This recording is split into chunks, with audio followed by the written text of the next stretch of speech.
All right, welcome back, Brian. Part two of two.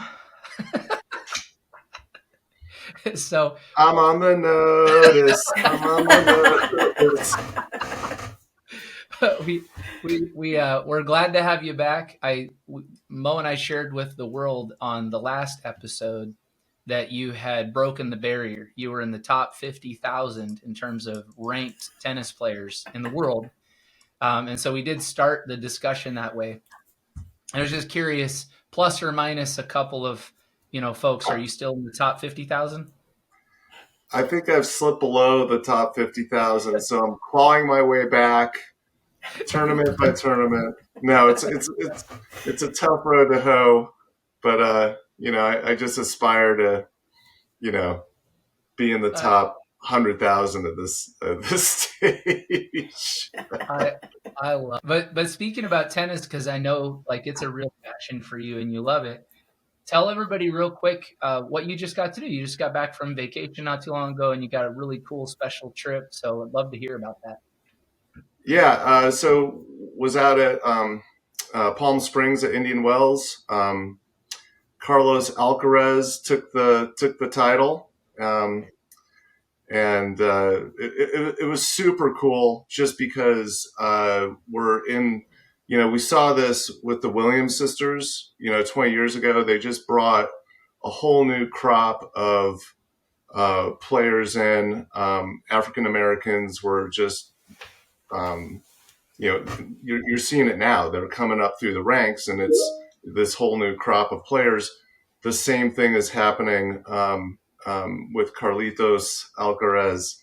I'd say a quarter of the stadium was Spanish speaking, because we're really close to Mexico. So they were coming up, watching this kid play. That's Um, awesome. just the enthusiasm was huge. And my partner in life, she's a Latina as well. And I told her, I was like, give it 10 years because all these people are going to go back to Mexico and they're going to put their kids in tennis programs. And in 10 years, you're going to see all these, Hispanic kids coming up. So it's super cool. And that guy, one amazing tennis player, an amazing personality. He's electric and everyone's just so excited. So That's it's been great. awesome. That's cool. I love hearing the stories about it. I know you're passionate about it, so it's always fun to talk to somebody that's passionate about an extracurricular activity and something that you're committed to playing all the time. So it's really, really Yep. cool. But Thanks for I'm top 100,000, but I still can buy tickets to the stadium. So that's cool. keep the dream alive, buddy. You're doing great. So, well, hey, so we're together again today. Talk a little bit more about the Mr. Toad's Wild Ride, as I call it. That is Broadcom, and certainly between the two of us, we've had plenty of conversations with different partners and enterprise customers alike about the impacts as it relates to them for the changes in this program and what the next chapter means. And I know that you and I share that same enthusiasm of, while we've certainly never seen a company this size handle this kind of a transition this way, we're still optimistic on the other side of what the change means past chaos, right? Like the new licensing structure, the opportunities for people, the ability to align with the right strategic partners and take advantage of things like the white label program. And so let's spend a few minutes together today and talk about that and help provide for those folks that are still out there gathering education as it relates to their now new program, what this looks like. Real quick, just current updates, and you've spent a lot of time. Why don't you just give the broad strokes of, hey, here's what we know now relative to where we were even a couple of weeks ago. Certainly, they've narrowed this down into 4 tiers. We know what those tiers look like. We kind of know how. We know now officially how the pricing structure is going to look, the decisions customers need to make, both in optimizing their environment to prepare for it, equally finding partners to participate with, going forward. So I'm going to hand it over to you a little bit and just give you an opportunity to do what you do well, and that's educate people on products and technology.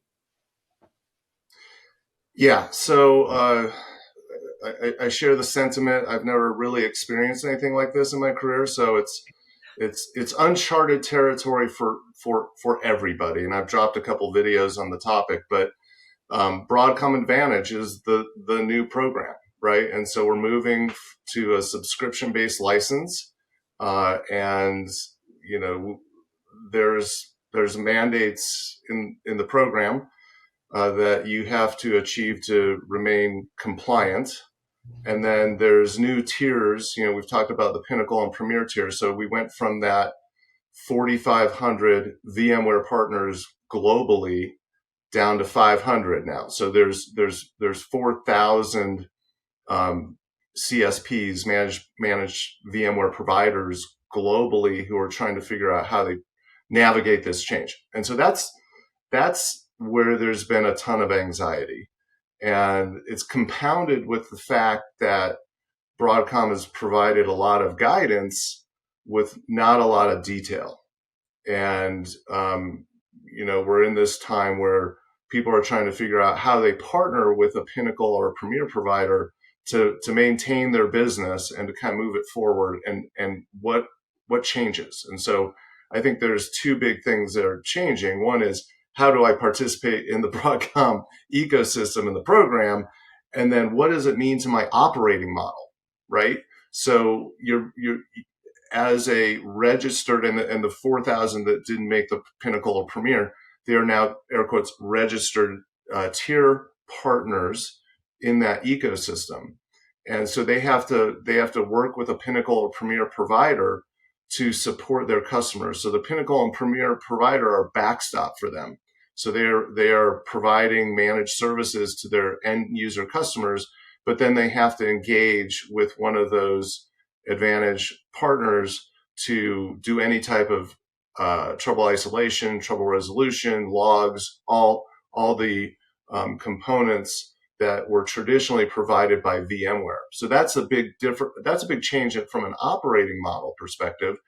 And I think there's actually some advantages to those registered tier providers, because we're offloading some of that overhead, right? The other piece is the program elements of this, and there's just a lot of confusion, and there's not a lot of details, and there's not a lot of access to the information that people need to feel comfortable. So we're talking obviously to a lot of these registered tier providers, and they're seeking answers, and we literally don't know the answers yet. And Broadcom has come out and said, we're going to unveil, one, you have to be compliant and you have to move to this subscription model. And oh, by the way, no one can really get access to the license keys and the and the licenses themselves, because Broadcom has said we'll have that available on the new Broadcom portal May 6th. So that's the essence of where the anxiety is.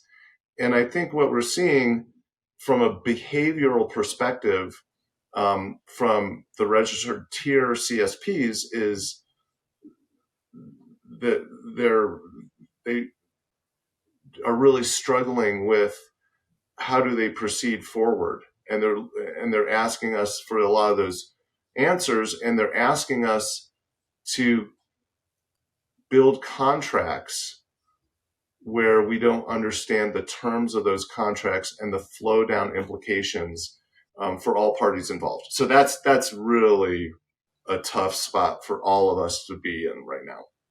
Yeah, it's well said. I think I like the term that you used. I'd heard it before. I hadn't heard it in a while, but you had referenced in our last podcast, you had said, sometimes there's just a lot of FUD that's used: fear, uncertainty, and doubt, right?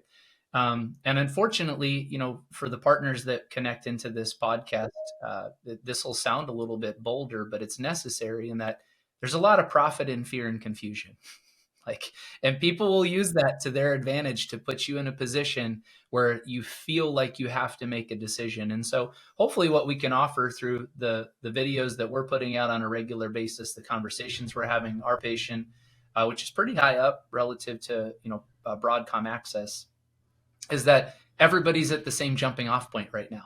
So if somebody's telling you that they have some information that others don't, it's actually quite inaccurate.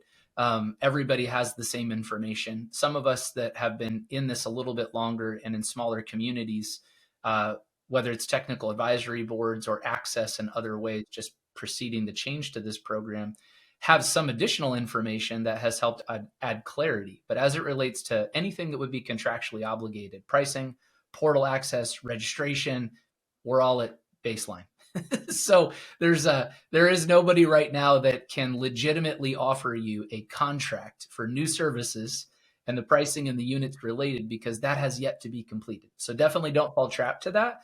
But you can get engaged. And I think, Brian, that's another thing I'd love for you to share a little bit of insight into. But you had a great idea. And this idea came out almost 5 weeks ago, 6 weeks ago, when you said, I'd love to be able to conceptually offer a letter of intent, an LOI to a customer to help them feel comfortable that I have a partner. I have somebody that I have a good understanding of their character, their strategy, and how they're going to work with me. And there's no contractual obligation there, but we understood, and you saw right away, hey, there's a lot of scared people out here as it relates to their business. So you want to talk a little bit about what we're doing today from an assurances perspective to help customers get closer to a new contract, and some of the fear that we've been able to eliminate for almost 24 different partners that you and I are already starting to work with.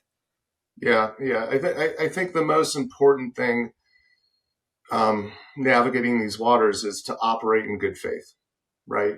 And so I think to your point, we're hearing about people who are taking down contracts with providers they've never worked with before, and the terms, the flow down terms are unknown, and the terms that Pinnacle or Premier Partner is taking on are unknown. Those are bad business practices, full stop, right?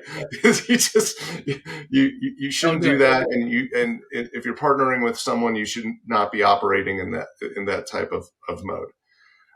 But in terms of the things that we're doing to try to provide as much clarity and predictive outcomes as we can, we're doing a couple things. We're, a letter of intent and our MSA structure, we're sharing that, right? So we're saying, like, here's the framework of the contractual agreement that we're going to have with you. And as soon as we are able to contract with Broadcom, we'll provide any additional clarity or any additional modifications in those terms.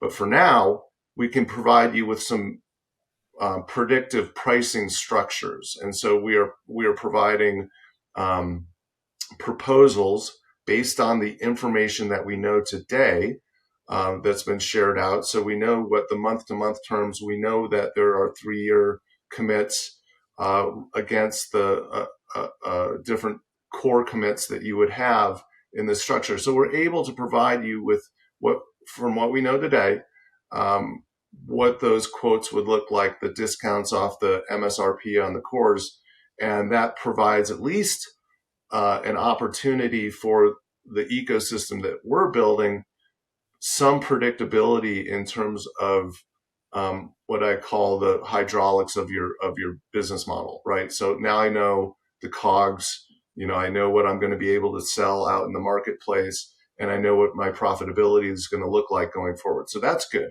There's still, there's anticipation that there will be 1 and 5 year terms. We don't know those prices yet, but at least we're able to get you to a budgetary price so that you can work with your finance team to understand what your business model looks like moving forward. So I think that's about as far as we can go from a pricing and a finance perspective right now.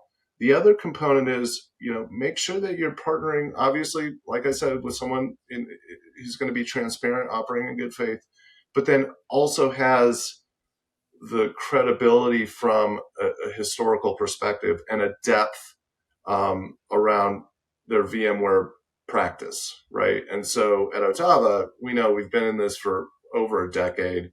We have a deep bench of engineering resources and certifications. And so I think you'll want to evaluate that side of it as well to make sure that, because you no longer have access to Broadcom. Do you have access to a partner who has historical perspective and the resources on staff to support you going forward? Yeah, that's good feedback. And think it's you hit the nail on the head. It's hard to help. I've never believed in my career. I know that we're like-minded in a lot of ways, and this is one of them for sure. There's no value in pointing out what others do or don't do in comparison to yourself. I call it sideways disease, right? Like that to me, that diminishes your character. And so when we put out here to the world today that you should evaluate your partner, what I can tell you is what OTAVA is, right? It doesn't matter what are or are not. And so to your point, we've been in this space for secure and compliant hosted solutions for over 30 years, evolving from secure and compliant bare metal hosting and co-location, supporting and servicing workloads that include Fortune level companies like Fortune 5, Fortune 10, whether that's tertiary or secondary DR support workloads, production environments as well, and then evolved into now over a decade in advanced cloud and now multi-cloud. And that includes what a lot of people are unaware of, which is a nuance to OTAVA, is that we've been using VMware VCD since version like 2.0. So we were the buggy adopters for a platform that in that season was like, I don't know that you want to be using VCD right now. And so we're very spoiled in the sense that some of our engineers are, they're finishing right now, they're VMware certified experts, right? Like they've been in this game for a really long time. And what Brian and I had talked about very specifically, as we said, yes, we want to participate in the new Broadcom white label program. We'll talk about that here in a minute. Was we wanted for customers to come to OTAVA and say, hey, unfortunately, I'm going through a situation right now where I feel uncertain. I feel unsafe. And so we wanted to start with, okay, let's give transparent pricing. Let's just help you to understand what our cost is, what your cost is. And most of that, we can answer those questions today. Some of them, contracts beyond 3 years, we're still waiting on. But I think we've gotten pretty close. The second thing I think that was most important is we just wanted you to know that you had expertise. It was available to you immediately. It wasn't smoke and mirrors. We had it. And the third one was that we would just be transparent with you in terms of conversation. Like we're willing to have the business conversation, recognize the reality of the situation, which is you didn't plan for this change. And so if we can help you think through how to navigate and transition into this successfully, this doesn't have to be as stressful as it is, because the only way out is through. Like you got to go through it. So let's give you the best kind of leadership that we can through this process so you don't have to feel stressed out, right? Yeah, I think there's some work to do between now and the other side. Let's just call it May 6th. If Broadcom achieves that portal deployment, there's some work to do. And so we're talking a lot about the contracts and the pricing, and how do I communicate outwardly to my customers and new prospects. But there's also some refactoring to do, right? And so we are all required to be a VCF compliant architecture. And so OTAVA's done that. And so we've gone through, and TJ, you and I know, like the resources we put against this, the timelines we put against this, we were already moving in that direction, but we had to look at each one of our locations. We had to look at densities that we had on hosts. We had to move things around. And so I think OTAVA is in a really good position to help our registered tiered partners evaluate their architecture and make sure that they're optimized, right? And we can kind of coach you through that, and we can help to assess what you've got deployed today, where you need to go, any type of the hardware refactoring that you're going to have to do. And so that's good work for us to kind of tackle and to help and facilitate with our registered tier partners. Yeah, that's great. And I think the last piece that I would add to that is, we've been very fortunate, had, a lot of years of friendship and relationship with ComDivision. And for those that follow their content out there, they've been thought leaders contributing content, particularly since the fall, in this area. And Yves and Sasha are good friends. We actually have worked with ComDivision for years in our own cloud for our architecture support, training and education, integration on acquisitions that we've done. And I'm thankful to say that, they've become good friends of mine, now OTAVA's. And so we have access to provide those resources as an additional overlay with education, professional services, and those pieces. And certainly they too offer the white label opportunity. And so there's power in aligning with one another and being able to help. But I know that they're servicing and supporting in the very similar markets that we are. But they do a ton of stuff internationally. And so if you're someone on here listening that needs international support, that's also a great resource. So I think it's important that like-minded people attract. So if you can align yourself with really great partners, and I think that's what this is about for those that are going to be choosing, well, you can do well. So OTAVA is excited. We have, the number continues to grow on a daily basis of folks reaching out and looking to partner up and get white label support from us. And so, Brian, real quick, will you take a couple minutes and just talk about within, I think we're calling it the OTAVA Alliance Program, right? And so within the white label opportunity, what ultimately can someone expect from OTAVA if they join and become a partner with us in that ecosystem? Yeah, well, I think it's helping to navigate this change that we're all going through, and so information access. We've set up a in the know portion of our website where you're going to see this notice episode. You'll find a number of other episodes, FAQs, and we're just going to continue to provide real-time information and access to data that people want to have and they want to know about. So that's our commitment in terms of thought leadership.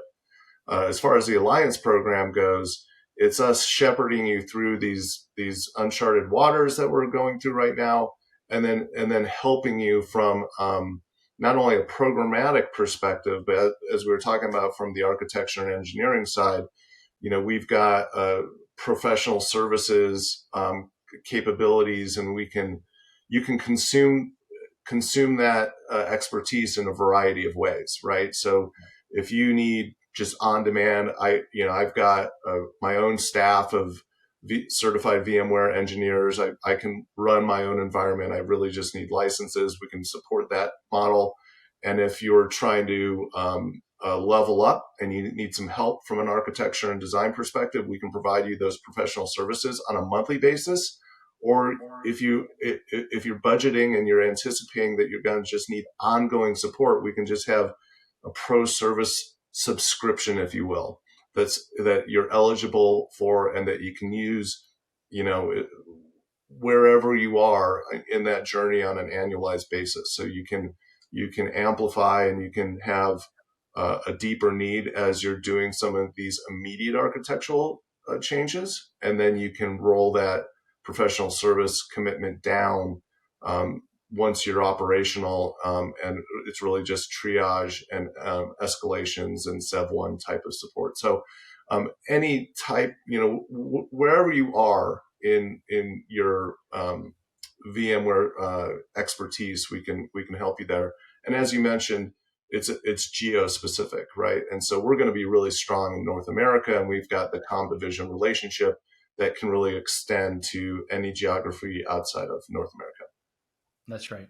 And then last, Brian, we know obviously we have two customer profiles that we serve here at OTAVA, both equally well. And so we've talked a lot about the partner program because of just the impact that it has, for businesses as a whole versus a customer consuming just end licensing, right? But certainly we're going to provide white label services to enterprise customers that are switching off of what was formerly perpetual. So you want to talk about that for a quick minute? Yeah.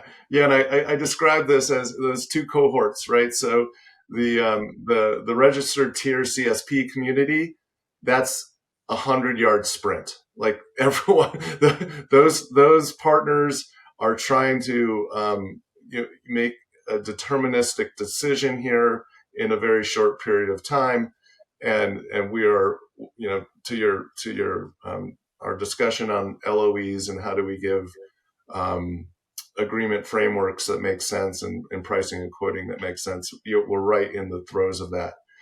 The enterprise customer has perpetual license that may have a renewal window that could be, 3 months or 24 months away. So that to me is a half marathon, right? So we are building out our database of enterprise opportunities where we're engaging with them, and it's more of a long tail. We have more time. We can collaborate with those clients, but the big thing for them is they're probably going to be renewing on VVF. So their licensing structure will not be the VCF bundled all in one type of license structure. It'll be VVF, which is a more stripped down vSphere and more enterprise centric type of licensing structure. So those clients, we're able to engage with them. We're able to talk to them about where they're taking their business and how they want to support this infrastructure moving forward. And the great thing for them is they can release themselves or alleviate themselves from the operational overhead, because we're going to offer that as a managed service. It can reside on their hardware, so it's non-disruptive, right? So they're just applying new licensing to the hardware they have in place today, and then we can help from a patching and monitoring and alleviating some of the operational overhead that they have in the business today. So it's an opportunity for them to kind of flip the switch on how they're operating their environment and become more efficient and focus their energies on different parts of their IT infrastructure and their application domain. So I think it's really a great opportunity for them as well to adopt managed services in this category. What do you think, Mo? He's kind of like a dictionary. It's good stuff, Brian. Thank you. Well, for education and go forward, and we have a lot happening over the next several months. Where can people plug in and continue to consume the thought leadership that OTAVA as a company is putting out, and then you specifically as a leader over that vertical? Like I said, we have the in the know. So be in the know and get registered on the OTAVA website. We're not shielding any of the information, so it's really in the public domain. So we're trying to be as transparent as possible.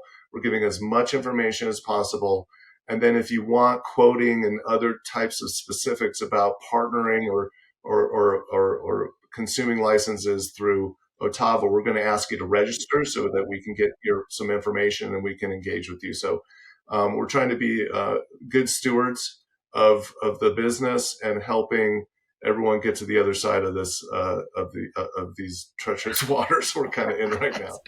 That's good stuff. Well, thanks, Brian, for coming on and spending time with us, and just being really thoughtful about the content that you've been putting together. And I know that for folks out here, if you've stayed with us, or maybe you're going to pause and kind of come back because there's a lot here, I would encourage you to also remember that everything else as it relates to like registration portals, those are in flight. So from our lips to your ears, we as a company are registered for both the reseller side and the service provider side as a premier partner with Broadcom. The portals get modified almost on a daily basis. So I've seen us drop in and drop out, but we are there and can provide for that for you. And then we are registered with Insight as well as our CCM, both as a participant in their white label programs for service providers and customers. And, I don't know how often that you'd get this opportunity, but if you want to reach out and spend direct time with Brian Hoekelman or myself, certainly we have full calendars as well. But we've been scheduling a lot of one-on-one time with customers and businesses in this season, knowing that you're really looking to talk to somebody that is intimately involved. And I think between the two of us, there's 4 or 5 phone calls a day right now on Broadcom. And so please feel free to reach out and ask for some time, and we'll give it to you. We understand there's a lot of questions. So Brian, thanks for hanging out with us and giving us time. You're amazing. Super, super thankful to have you. Yeah, I appreciate it. And, I've got some court time scheduled for us next time we get together. So I know you're farther down that ranking, so I'm going to take it to you, buddy. I'm in the top 500,000, and I think we only rank the top 499,000. So I'm definitely ready. So it's going to be a good matchup. Mo, if you could just adjust my workman's comp, I'm probably going to need it when Brian finishes with me on the court. But it'll be good. So awesome. Well, thanks so much. We appreciate you. Yeah, thanks, guys. It was fun, and just stay connected with us. We'll help you out. For sure.